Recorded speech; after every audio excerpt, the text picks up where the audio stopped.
Nabi Isa ini pernah ditanya oleh muridnya, namanya Barnabas. Muridnya Barnabas, dia nanya nih sama gurunya. Nabi Isa ditanya sama muridnya. Nabi Isa nih, ya Isa, man adzabaka. Begitu.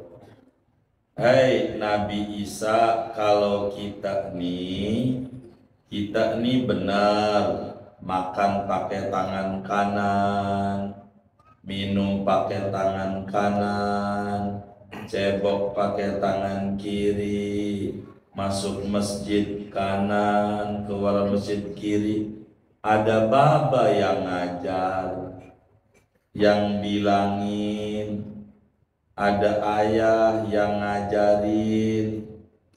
Nah, ente kan kagak ada baba. Saya mau nanya, kok ente bisa pinter ya? Padahal babanya enggak ada. Saya mau nanya, man adzabaka? Siapa yang ngajarin engkau Nabi Isa? Kalau kita orang pinter wajar, wong punya baba, punya emak. Ente kan baba enggak ada yang ngajarin gitu, tapi kok ente bisa pinter? Sebenarnya yang ngajarin kamu ini siapa? Yang ngajarin sopan santun. Ketika Nabi Isa ditanya oleh muridnya, dia menjawab. Kata Nabi Isa, ma adzabani ahadun. Emang gak ada yang ngajarin saya. Babang gak ada, gak kayak sampean. Gak ada yang didik saya, tapi guru saya lingkungan. Begitu. Yang ngajarin saya lingkungan. Alhamdulillahirabbil alamin. Wassalatu wassalamu ala sayyidina Muhammadin wa ala alihi wa sahbihi ajma'in. Allahumma inna nastahdika li arsyadi amrina wa zidna ilman yanfa'una. Qala al-imam al-Ghazali rahimahullahu ta'ala wa nafa'ana bihi wa bi barakati ulumihi wa ghafara lahu wa li masyayikhihi wa li masyayikhina amin. Wa qila li Isa alaihi salam, dan dikatakan kepada Nabi Isa alaihi salam. Wa qila dikatakan li Isa kepada Nabi Isa alaihi salam, man adzabaka, siapa yang telah mengajar padamu? Faqala, maka berkata Nabi Isa, ma adzabani ahadun, tidak ada yang mengajari akandaku oleh seorang pun.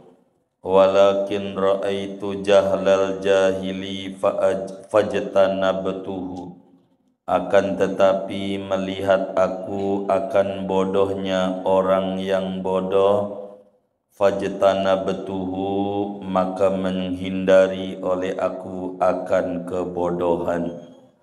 Walaqad sadaqa ala nabiyyina wa alaihi salatu wassalam, sungguh benarlah Nabi Isa atas Nabi kita dan atas Nabi Isa, yaitu salawat dan salam.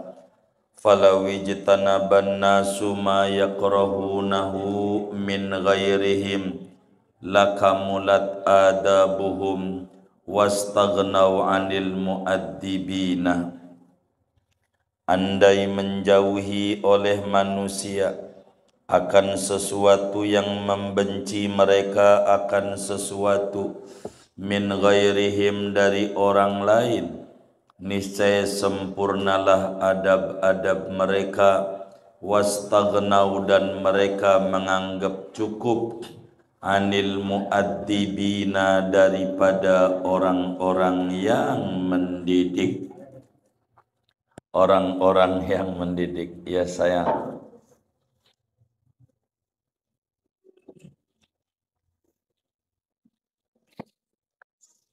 Bapak, Ibu, saudara-saudara sekalian yang mulia, malam hari ini kita melanjutkan kajian bagaimana kita memilih teman di dalam hidup ini.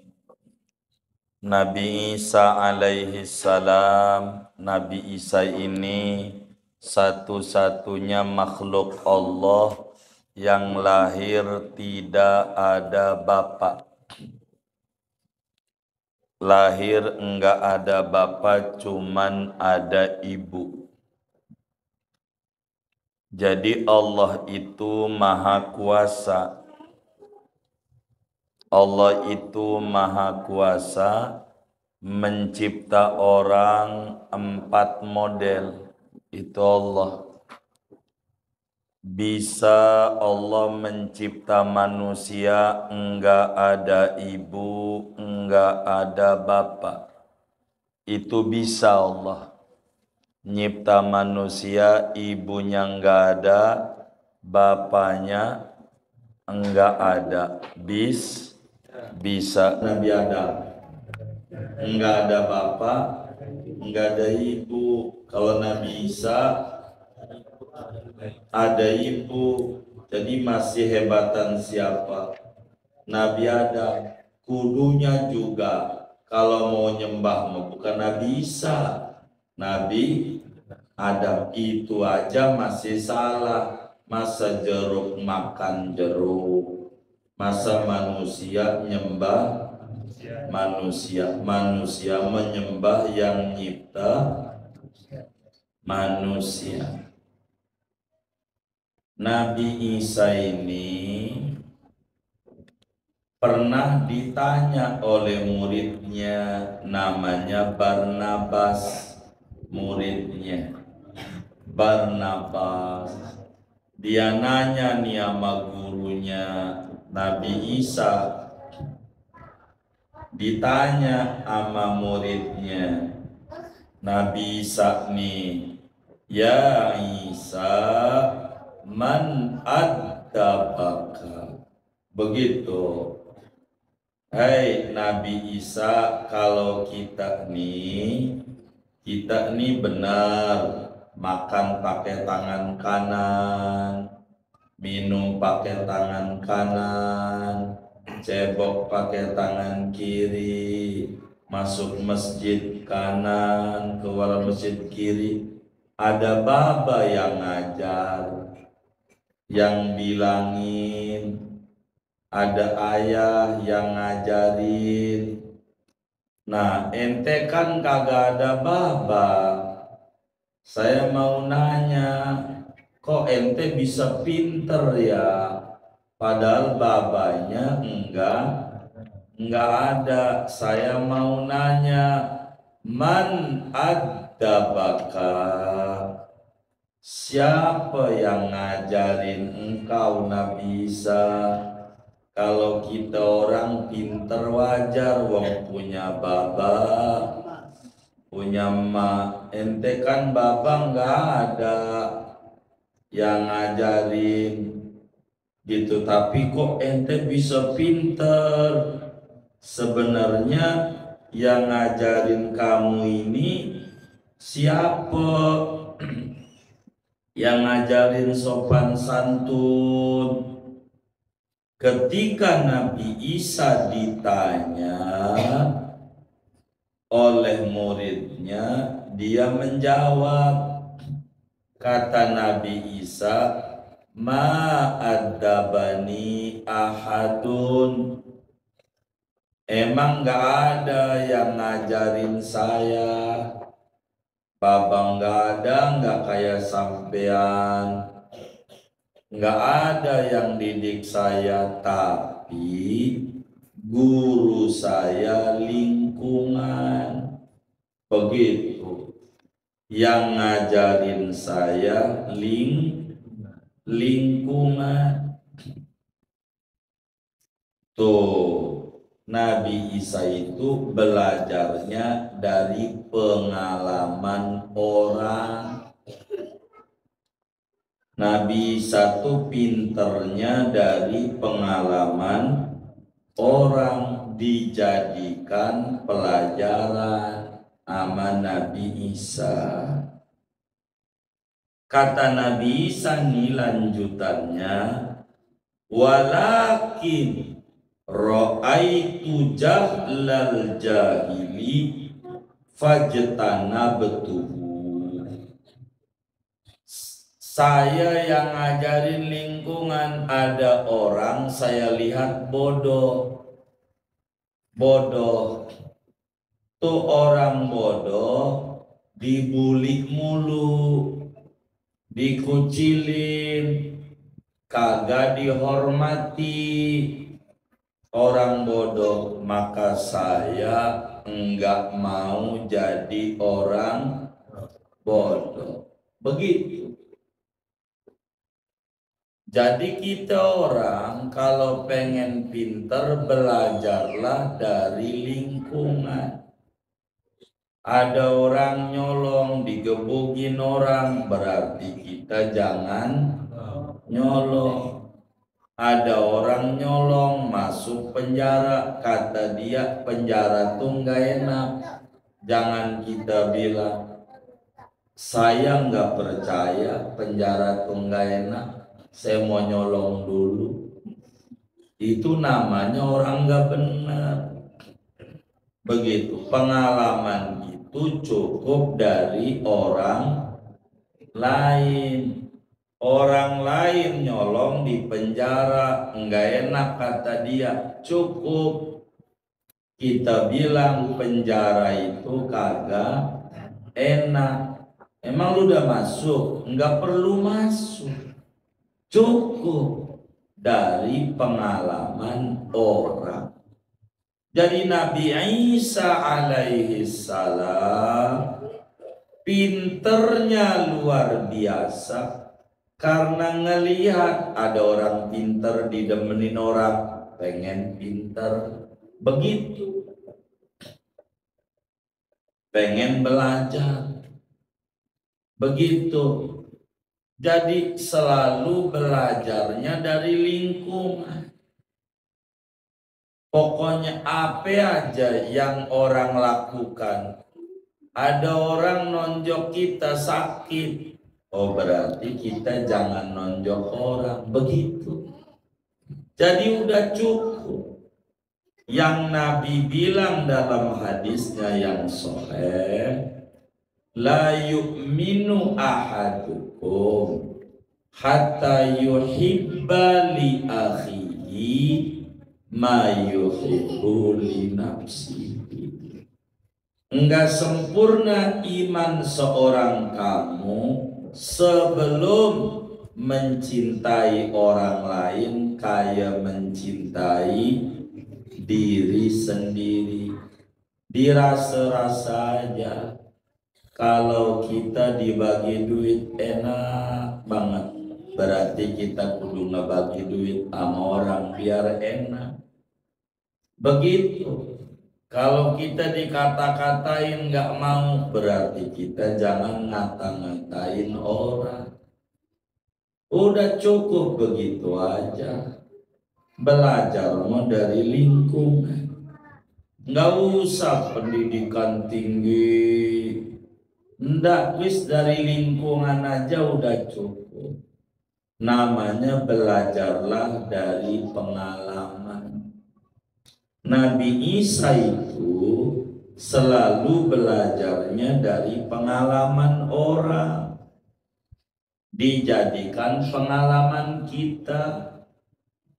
Itu Nabi Isa belajar kayak begitu. Maka Nabi Isa bilang, Saya mau belajarnya dari lingkungan, bukan bapak yang ngajarin. Wong saya mau lahirnya nggak ada bapak, nggak ada bapak yang ngajarin. Saya mau belajarnya dari lingkungan.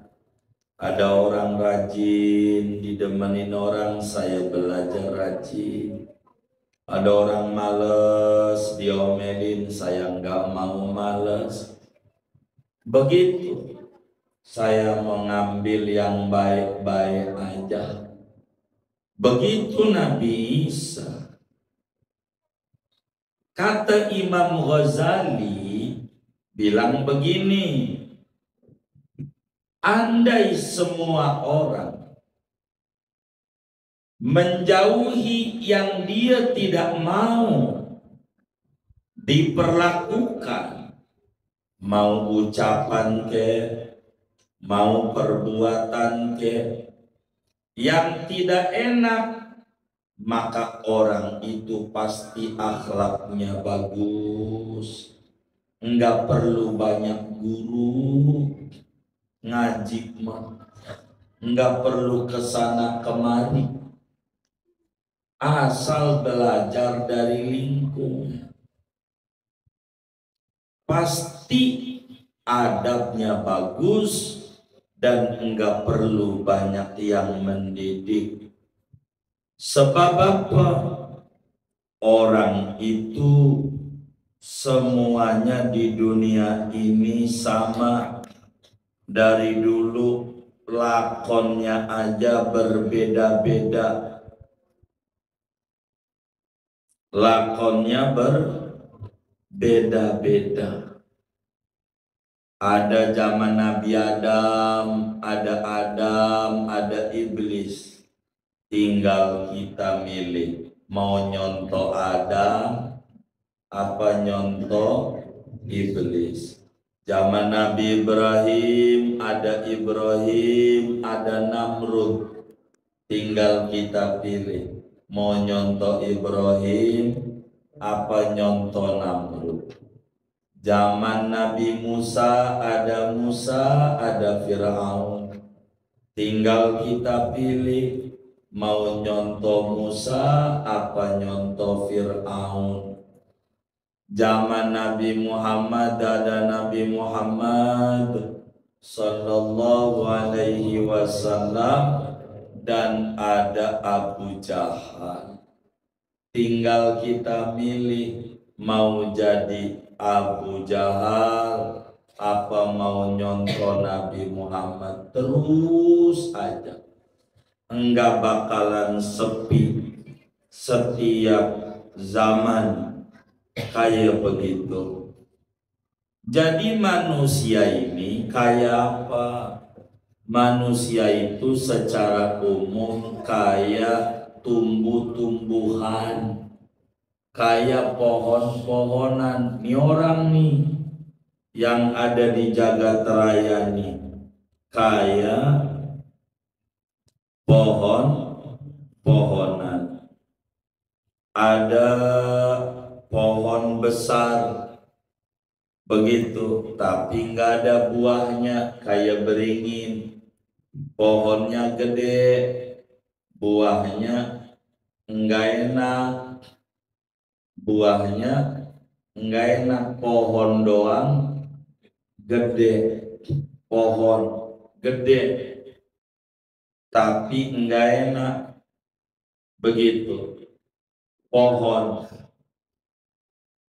begitu. Ada lagi kayak pohon pinang. Orang tinggi, pohon pinang tuh tinggi. Kalau pohon beringin bisa neduh nggak di bawahnya? Bisa, tapi enggak ada buahnya yang bisa dimakan, enggak manfaat. Ini namanya beringin. Manfaatnya di dunia doang, cuma buat neduh. Di akhiratnya enggak ada manfaat. Ini namanya pohon beringin. Manfaat di dunia, tidak manfaat di akhirat. Ada pohon namanya pohon pinang. Pohon pinang nih pohon yang kagak ada manfaat di dunia, di akhirat. Pohon pinang, pohonnya tinggi, tinggi, tapi neduh nggak bisa. Dipanjat banyak olinya, benar nggak? Pohon pinang kalau buat panjatan, buat apanya? Olinya. Dinaikin licin, jadi nggak ada manfaat, nggak ada buat dunia, nggak ada manfaat buat akhirat. Begitu. Ada pohon namanya pohon semangka. Ada manfaatnya buahnya, tapi enggak ada manfaat pohonnya. Ente mau neduh di bawah pohon semangka, mau neduh enggak? Kagak. Emang apa? Kagak bisa buat neduh, kagak bisa buat neduh pohonnya, tapi buahnya bisa dimanfaatin. Ini di dunia enggak ada manfaat, tapi akhirat manfaat. Kayak begitu tuh namanya semangka. Namanya semangka. Tapi Allah itu adil. Pohon beringin pohonnya gede, buahnya kecil, buahnya kayak gede asem, kecil. Kalau semangka pohonnya kecil, buahnya gede, segede kepala orang buahnya. Ada orang yang gak ngerti, memprotes. Ini Allah, ini gak bener ini. Pohon beringin gede banget, buahnya kecil, enggak berimbang sama buahnya, sama pohonnya. Kudunya juga yang bener mah. Pohon semangka tuh buahnya segede beringin, emang juga pohonnya kecil, buahnya juga kecil. Ini beringin pohonnya gede, buahnya kecil. Enggak bener nih. Yang bener mah pohon beringin nih, buahnya segede semangka, kata dia. Ini bagaimana sih Tuhan kau ini? Dia lagi begitu jatuh, buah beringin kena hidungnya, peletuk kena hidungnya. Pas kena hidungnya, alhamdulillah. Dia alhamdulillah. Coba kalau buah semangka, pohon beringin, buahnya segede semangka, modal saya. Untung banget. Emang Allah mau adil. Barusan bilang gak adil, langsung berubah. Tuh yang ngedidik lingkungan. Begitu,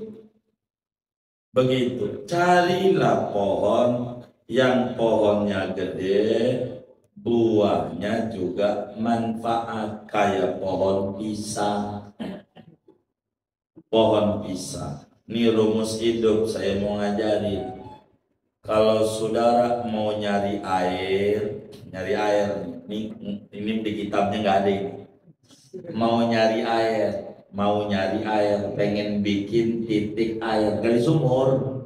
Nah, ngebor itu carilah di bawah pohon pisang. Pastikan airnya adem. Rumus di bawah pohon pisang. Di bawah pohon pisang. Pisang ini pohon yang menyerap air banyak. Jadi pastikan di bawah pisang tuh airnya banyak dan ada. Nggak mau pisang kalau asin, nggak mau. Ini rumus kalau mau gali sumur. Pisang tuh manfaat. Gedung-gedung tinggi nggak boleh ada pohon pisang, karena besi aja jadi hancur, batu aja jadi hancur sama pohon pisang, karena dia harus ngelobangi tanah untuk buat air. Itu pisang. Dan pisang ini pohon manfaat. Daunnya manfaat. Kalau kita kehujanan pakai payung daun pisang jadi. Buahnya manfaat. Dan hebatnya pohon pisang kagak bakalan mati kalau belum tumbuh anak. Pisang. Benar nggak? Di kebun kopi banyak pisang. Kebun kopi. Jadi pisang tuh nggak bakalan mati kalau tunasnya belum tumbuh. Tunas, tahu kan tunas? Anak tumbuh, baru dia bakalan mati. Tuh, kita kudu kayak pisang. Kita jangan mati sebelum anak kita hidup. Begitu. Tunasnya tumbuh. Itu pisang. Ini paling penting. Orang yang kayak begitu.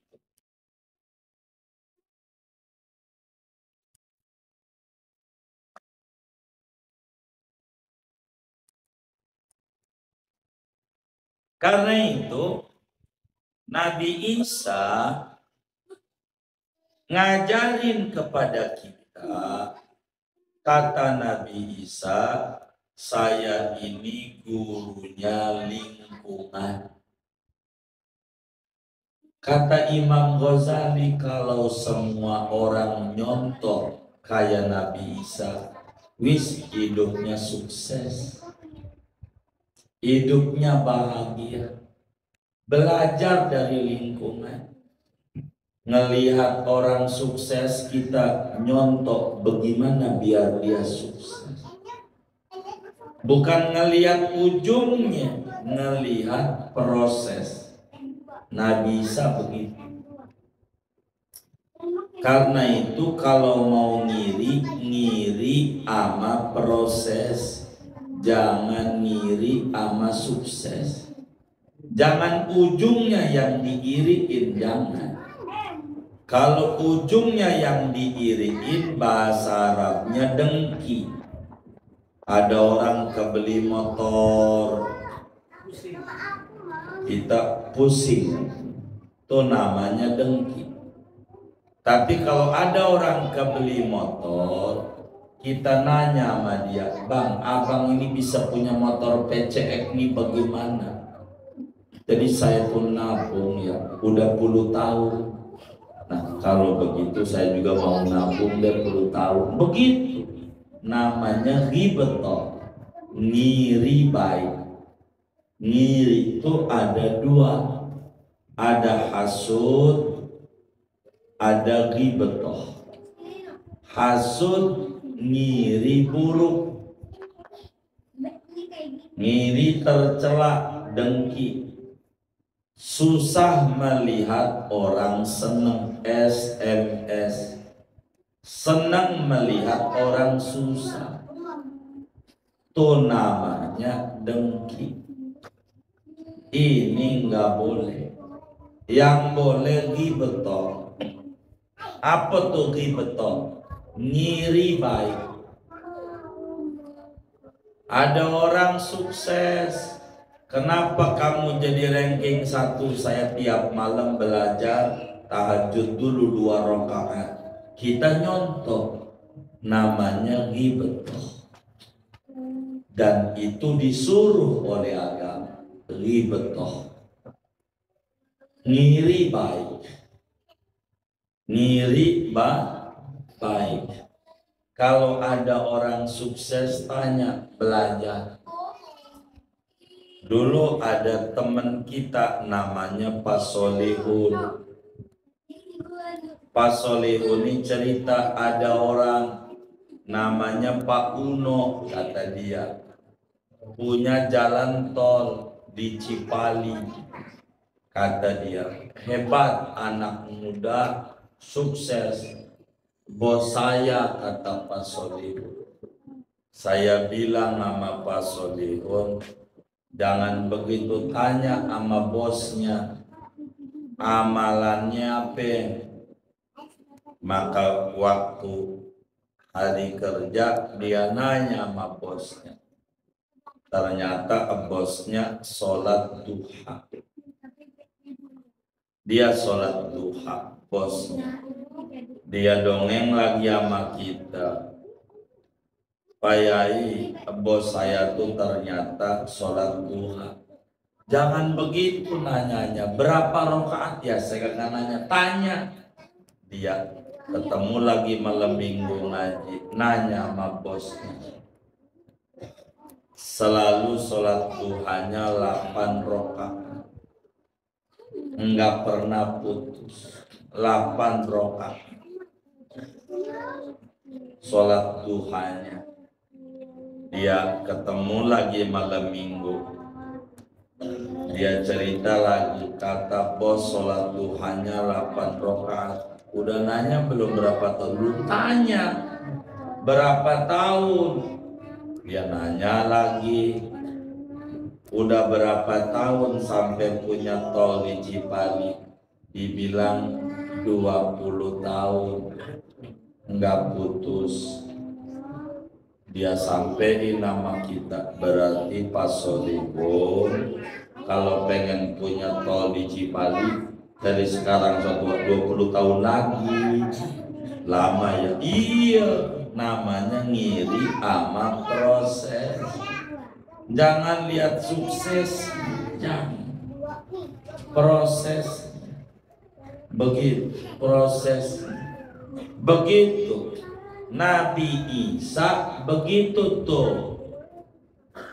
Ketika ditanya man adzabaka ya Isa, Isa siapa sih yang ngajarin kamu bisa pinter banget tuh?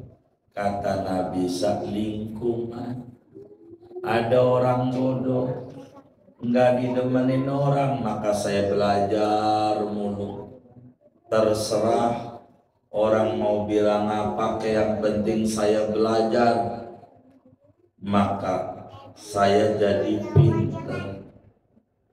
Kata Imam Ghazali, andai semua orang mencontoh apa yang dilakukan oleh Nabi Isa, mau ngomong, kalau ngomong begini enak kayak kalau kita diomong begini, enggak enak, enggak diomongin. Kalau begini enak diomongin. Mau ngelakuin apa aja, kalau saya ngerjain begini bagaimana ya?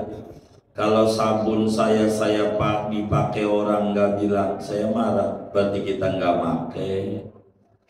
Maka kata Imam Ghazali, lau ijtanaban nasu ma yakrahunahu min ghairihim lakamulat adabuhum wastaghnau anil mu'addibin. Andai saja manusia menjauhi apa saja yang dia ogah diperlakukan oleh orang lain, niscaya adabnya jadi bagus dan tidak perlu banyak guru. Cukup gurunya lingkungan, gurunya lingkungan. Maka kita harus belajar daripada lingkungan. Kita contoh, kalau ada orang gak benar, kita jangan kayak begitu. Kalau ada orang benar, kita pengen kayak begitu. Terus Kalau ada yang baik-baik kita kudu nyontoh, maka itu yang bikin derajat kita tinggi. Derajat kita tinggi. Begitu. Agar supaya derajat kita tinggi, nyontoh sama orang-orang sukses. Nabi Isa itu demen banget belajar sama orang-orang sukses, sehingga Nabi Isa jadi sukses. Kita begitu tuh, belajar yang baik-baik, jauhi yang buruk-buruk, maka kita bakalan tinggi derajatnya. Kemudian kata Imam Ghazali, al-wadhifatus saniyatu mura'atu huquqis suhbati. Adapun tugas yang kedua yaitu menjaga hak-hak pertemanan. Jadi orang kalau pengen tinggi ada dua cara. Pertama, carilah teman yang baik. 5 cirinya teman yang baik kemarin. Yang kedua, kita kudu menjaga adab-adab berteman. Ada adab-adabnya berteman itu yang harus kita jalani. Mau temen di rumah, mau temen di pondok, mau temen di mana aja, kita harus jaga adab-adab pertemanan. Namanya mura'atu huquqis suhbah. Famahma in aqadatis syarikatu wantadomat bainaka wa baina syarikika as-suhbatu fa'alaika huququn yujibuha abdus suhbati wa fil qiyami biha adabun.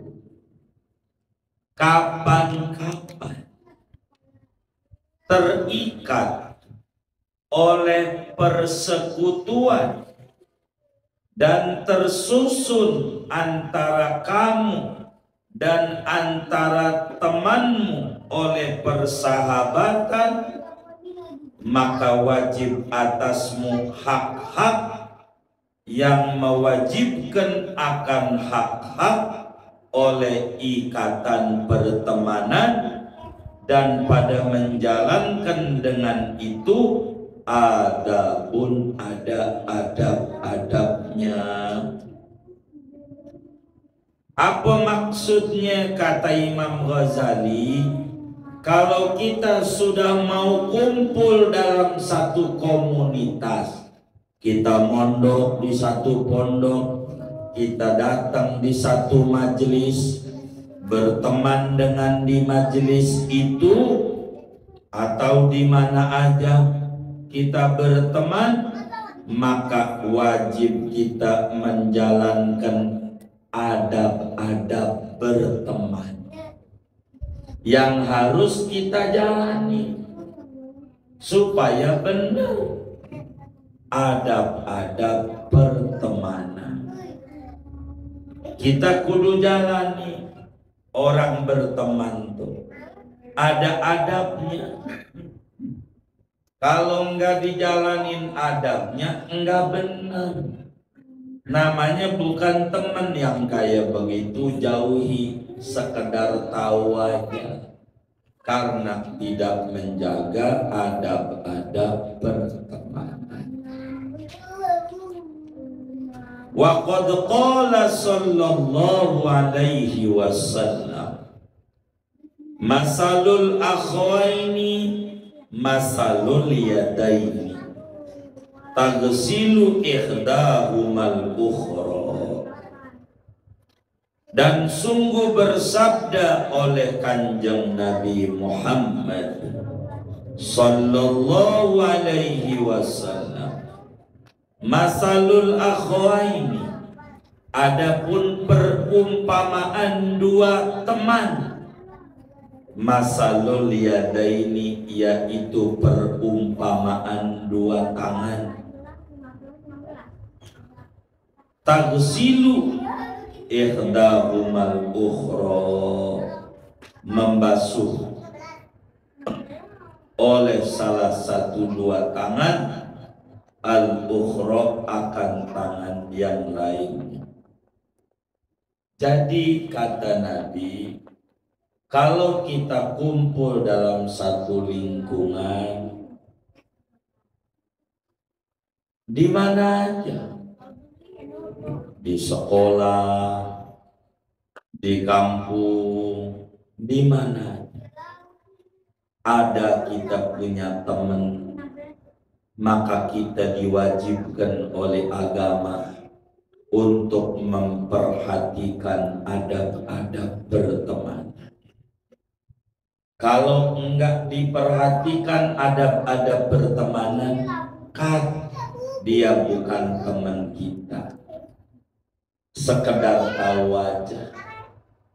Enggak mungkin kalau teman kita didolimi malah dia ikut nginjak-nginjak kita. Itu berarti dia bukan teman kita. Kalau teman kita didolimi, dia bela kita, itu namanya teman. Kata Nabi, gambaran teman itu kayak tangan. Kalau gatel enggak pernah pakai disuruh. Tangan kiri gatel, itu tangan kanan langsung garuk, enggak pakai dibilangin, tangan kanan gua gatel nih. Yang kayak begitu mau bukan temen, enggak menjaga adab. Kudu ngerti kalau jadi teman, enggak pakai dibilangin, kudu paham. Itu namanya adab-adab pertemanan. Baik itu dalam rumah tangga, dalam teman di tetangga, di pondok, di majelis, di sekolah, di mana aja kita bisa ukur dia teman kita bukan. Begitu. Kalau teman enggak pakai dibilangin, ngerti, itu namanya teman. Karena ada muraatu huquqis suhbah, kita kudu menjaga hak-hak pertemanan, kewajiban berteman. Begitu. Kalau kita berteman, kudu dijalanin adab-adab berteman. Kita kudu saling bantu-membantu dalam satu tujuan. Sebab yang namanya berteman itu kayak satu badan. Enak atau enak bareng-bareng, susah atau senang bareng-bareng, itu namanya teman.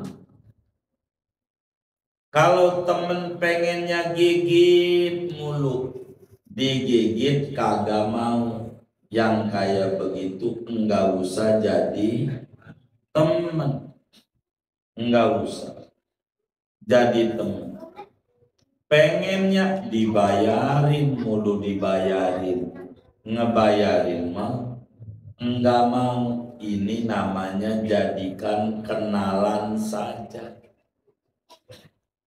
enggak boleh dijadikan teman, sekedar kenal, tidak boleh dijadikan teman. Sebab teman itu kalau temannya sakit, dia ikut sakit. Begitu.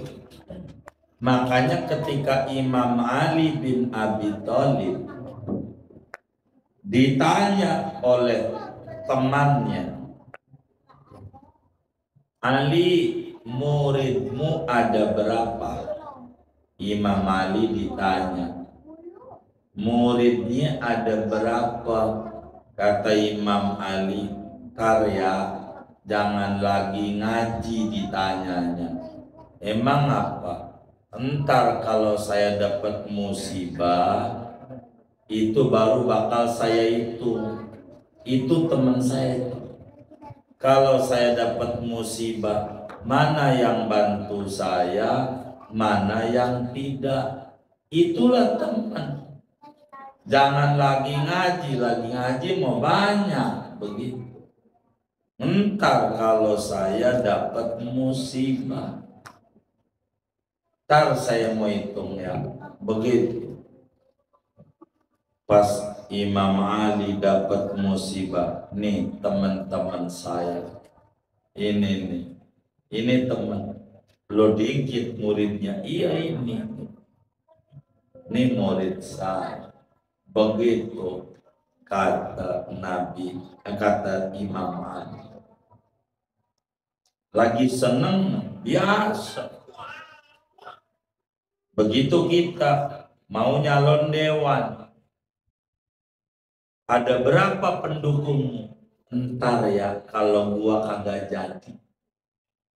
Jangan lagi nyalon mah saban malam ada aja orang datang mau numpang ngopi, benar nggak? Begitu ngaku. Gua kan temen lu zaman dulu SD bareng, ada aja ya. Begitu. Pas kagak jadi, kagak ada rumahnya, sepi banget, nggak ada orang. Jadi, tapi sukses, iya timnya, namanya tim sukses. Timnya yang sukses, kitanya mah lah kagak jadi. Begitu, kayak begitu. Itu begitu. Ngitung tuh begitu kata Imam Ali. Ngitung temen mah kalau lagi kena musibah, jangan lagi seneng. Kalau lagi seneng mah banyak. Makanya kata Pak Jokowi dulu aja rame-rame, pas gue berhenti pada pergi. Begitu kata Pak Jokowi, kayak begitu. Kita pulang ke Solo, Haji Rahmat aja nyusul ke Solo kemarin, kan enggak? Iya, dari Solo nengokin itu enggak haul Habib Ali Situduror. Tuh begitu saudara. Jadi temen tuh begitu. Kita bisa ngitung karena ada berteman. Kata Nabi, teman itu kayak tangan. Kalau gatel enggak pakai disuruh, langsung garuk. Kalau ada masalah langsung bantuin, enggak pakai disuruh. Itu namanya teman. Kalau enggak begitu bukan teman, bukan. Maka kita harus menjaga diri, bukan marah, bukan, daripada jiwa kita rusak. Biar kita enggak rusak, batasi, karena bakalan kita rusak. Itu hidup. Makanya kita ukur. Yang kayak begini, bahasa gampangnya seleksi alam. Bahasa gampangnya seleksi alam. Entar alam yang seleksi. Oh dia temen, oh dia kenalan, oh dia musuh dalam selimut. Begitu bakal keukur semua. Karena itu kita harus mengerti adab-adab pertemanan. Contoh pertemanan bagaimana Sayyidina Abu Bakar Siddiq radhiyallahu ta'ala an, waktu Nabi ada di Goa Sur, Abu Bakar stres. Bagaimana ini kalau ketahuan orang kafir bisa mati nih Nabi, nanti Islam gak nyampe ke dunia. Kata Nabi, tenang Abu Bakar, la tahzan, innallaha ma'ana. Jangan sedih, ada Allah. Tenang Abu Bakar, tenang. Abu Bakar sedih, dihibur oleh Nabi. Waktu perang Badar meletus tahun 2 Hijriah, Badar meletus. Nabi meninggal sahabatnya 14. 8 dari sahabat Ansor, 6 sahabat Muhajirin. 14 namanya ada di tubuh Badar. Nama sahabat-sahabat. Itu Nabi tersungkur, nyusruk Nabi. Ya Allah, ini para sahabatku pada mati. Ini Islam bagaimana? Itu Abu Bakar langsung angkat pundaknya Nabi dan bilang, ya Rasulullah, la tahzan, innallaha ma'ana. Ya Rasul, jangan sedih, ada Allah. Jadi itu namanya pertemanan. Kayak begitu, saling tolong menolong. Inilah pertemanan. Dan kita kudu begitu. Mudah-mudahan Allah beri kita akhlak yang mulia, yang menunaikan adab-adab pertemanan. Amin ya rabbal alamin. Al-Fatihah. Emang gak ada yang ngajarin saya, Babang gak ada, gak kayak sampean, gak ada yang didik saya, tapi guru saya lingkungan. Begitu yang ngajarin saya lingkungan.